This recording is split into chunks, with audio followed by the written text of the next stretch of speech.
What is the need for religions and prophets? Why did God allow other religions to be corrupted? How do you know that the Quran has not changed? Can you leave a child in the middle of the road and ask him to find his home? No. There was never more than one religion. Never. That's why the Quran spoke to the Christians directly. The Quran spoke to the Jewish people directly. The Quran spoke to the idol worshippers directly. So the Quran amazingly speaking to all people. The Quran came for humanity. Brother Adnan Rashid, welcome to our cross-questioning concept. In this concept, we are going to ask some tough questions that are asked by the atheists. When you're ready, we can start. I'm ready. What is the need for religions and prophets? The need for religions and prophets is to guide people. If people don't have guidance, if you don't have a roadmap to live a life, how are you going to live a life? Everyone will be doing everything. So that's why there have to be limits, there have to be regulations, there have to be directions in order to reach our destinations. So we have purpose in life, and that purpose is clarified, defined by religion and prophets. Prophets bring the religion as a roadmap. So prophets are guides. They are guides, and religion is the roadmap. So we follow the roadmap to reach our destination, which is success in this life and the hereafter.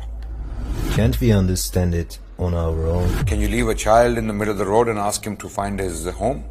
Or if you leave a man in the middle of the desert, somewhere in a huge desert, can that person find his own way without any compass in his hand? No.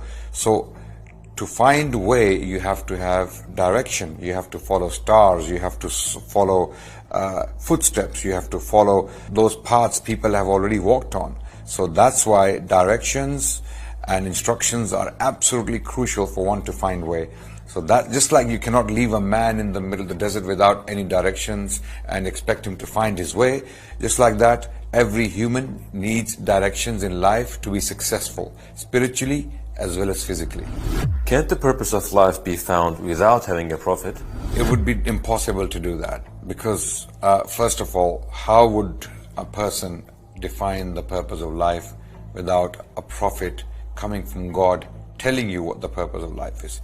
Because in that case, the purpose of life would be different from man to man, from person to person, from city to city, from culture to culture, from time to time, right? So you wouldn't have one purpose of life, you would have a billion purposes of life. That's why God, who created us, sends the prophets to tell us the ultimate purpose of life, which is to worship God, to make this world a better place. And the only way to do that is to follow your Creator. Just like when a manufacturer makes a car, they send you a booklet, right? And they tell you what the purpose of this car is and how to drive it. So our Creator, who has made us, who has made this universe, knows best what we need to do and how we need to live. And that's why purpose of life comes from the Maker.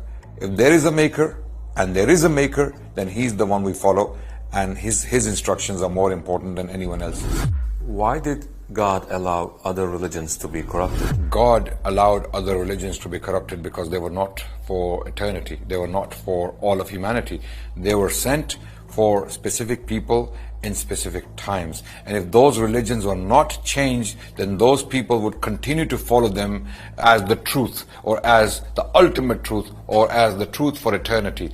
But that wasn't the case. They were not meant to be forever. They were not meant to be the final message to humanity. So for example, when the messengers came to Israelites, they came to those villages, to those people, for those times. So messengers were sent to every town, every city, let's say, or to every people to do a specific job. When the job was done, the message was kind of removed, right?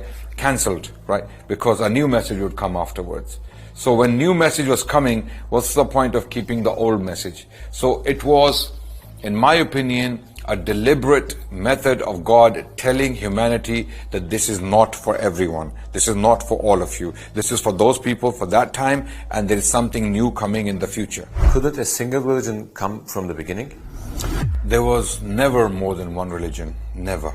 There was always one religion for a people who were confined by the sea, by land, by challenges, by dangers around them. So in the past, okay, people were not traveling around the world as we are today, right? They were very limited, by their geography. So when a message came to them, it was only one message to them.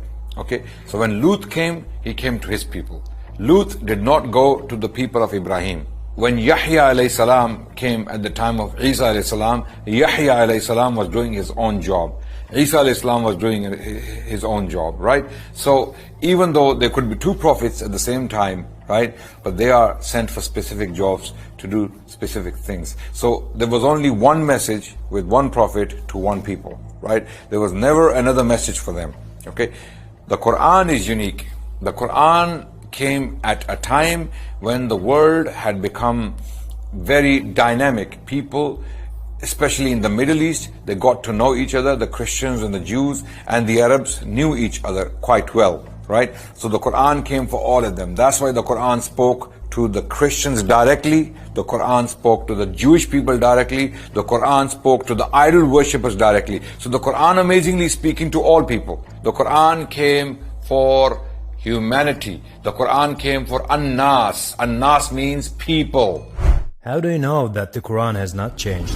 Good question. We know that because we have copies from the time of the Prophet's companions. Those people who learnt the Quran directly from the Prophet himself wrote copies of the Quran.